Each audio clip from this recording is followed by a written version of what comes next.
Right, what's going on YouTube? Zain Rahman, and I did my last video talking about why carbohydrates are essential, why everybody should be having carbohydrates ideally, and I thought I'd do this video about why protein is an essential macro. Now, I've talked about protein extensively before. I've done a number of videos on it. Okay, so I believe I already have this information out there, but I thought I'd put all of this in one place into one video where I'll talk about why, in a general sense, protein is essential and everybody needs to be having enough protein. Okay, now I'm not giving you medical advice, I'm not a certified nutritionist or dietitian, so what you choose to believe, what you choose to take from the video and apply, that is your decision, your responsibility. Okay, now let's go into the reasons why protein is essential. Okay, now protein is anabolic. Anabolic means it supports muscle growth and recovery. Okay, so it is the macro that would do that. And when we'll talk about muscle growth and recovery, I might use the term anabolic or anabolism. Okay, so just have an idea that I'm talking about muscle growth and recovery. Okay, so like I said, protein supports muscle growth and recovery. The other macros, they don't do that. Only protein would do that for you. So that is the number one reason why you should be having protein. Now, not everyone would want to be jacked, but you want to maintain some kind of lean muscle mass. You want to hold on to your muscle because that's the way your body should be. Okay, you just don't want to be flesh and bones and fat. Okay, so having some amount of muscle helps, and if you're not having enough protein, your body would start to eat up your muscles, okay, for the amino acids, because that's what proteins are made up of. So that is why you should be consuming enough protein. Now, by enough, I don't mean everybody needs to have 1 gram of protein per pound of body weight, or 1 gram of protein per pound of lean body weight. Okay, but just enough protein, maybe half a gram of protein per pound of body weight. And even if your goal is not to have a lot of muscle, or you don't exercise, you could still have 1 gram of protein per pound of body weight, or even more than that. Okay, so it's not something that would harm you, but yeah, you do want to be having enough protein. Okay, now along with being anabolic, protein also builds up your immunity. Okay, and in unprecedented, uncertain times like this with the pandemic and in general, okay, you want to have a good immunity, which is basically your body's defense against infections, pathogens, anything that would make you sick or make your body not function in an optimal way, in the way that it is supposed to. Okay, so I mean, ideally, you want to be having your immunity up. You want to be having immunity boosting foods like micronutrient dense foods and enough protein. So that is another reason why you should have enough protein. And yeah, your immunity is your body's chances against any external infections, pathogens. So you want these chances to be their best. Okay, so your body is in a good place to fight these infections, and so that overall you're fit and healthy, and you're functioning well. Okay, so that is another reason why you need to have enough protein, is because it helps you build your immunity. Okay, now the next reason that I'll talk about is that carbs and fats, your body would use them for energy. Okay, your body would not utilize them for anabolism or muscle growth and recovery. Okay, because they do not contain amino acids. That is what proteins are made up of.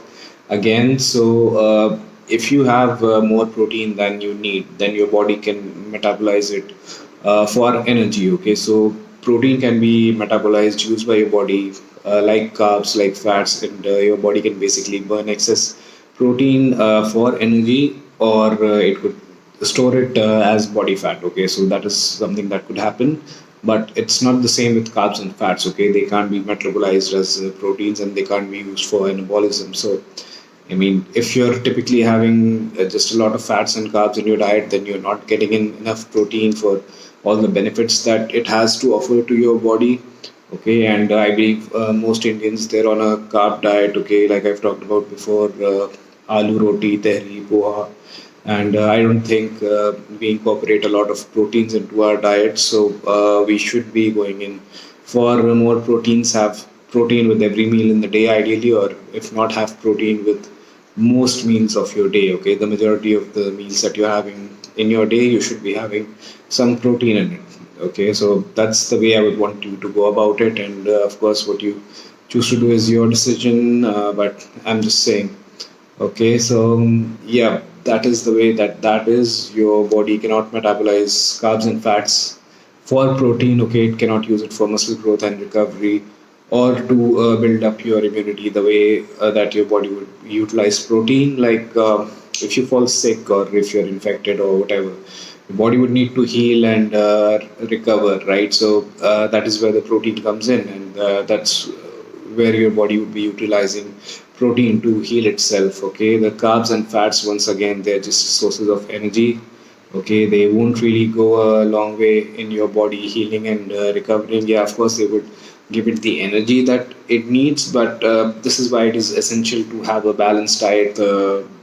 Diet that includes all food groups, all macros, carbs, fats, proteins, your micronutrients, and whatever you need to have. You shouldn't really be on a diet that excludes food groups. Okay, now the last point I'd like to make is about the fact that protein is satiating, it is filling. Okay, it's harder to digest for your body. So anyone who's trying to maintain a certain shape, a certain physique, body, or someone who's trying to lose weight, you would want to have a high protein diet, just so you're not really hungry, being in a calorie deficit, which you would need, of course, to lose weight. Calories in, calories out, laws of thermodynamics, they apply to everyone.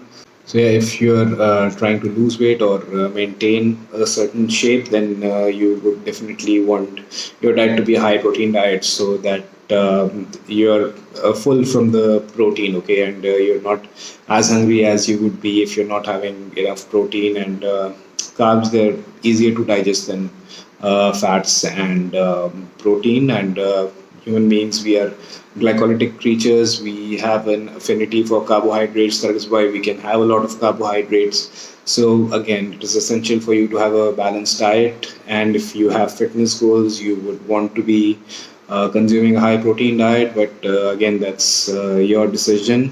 So I hope you get an idea about why having enough protein is essential. Not only does it help you build up your immunity and help you recover against diseases and infections and whatever, it also is anabolic. It supports muscle growth and recovery. It's also satiating. So I mean, you can check out the other videos that I've done about protein. I've made a playlist on that, so you can just watch the whole thing, and you'll get a better idea about why protein is essential, and maybe you'll get an idea about what kind of protein sources you should be incorporating in your diet, and how you should be going about your protein. Okay, and one last point that I made before, and I'll just touch on once again: veg proteins.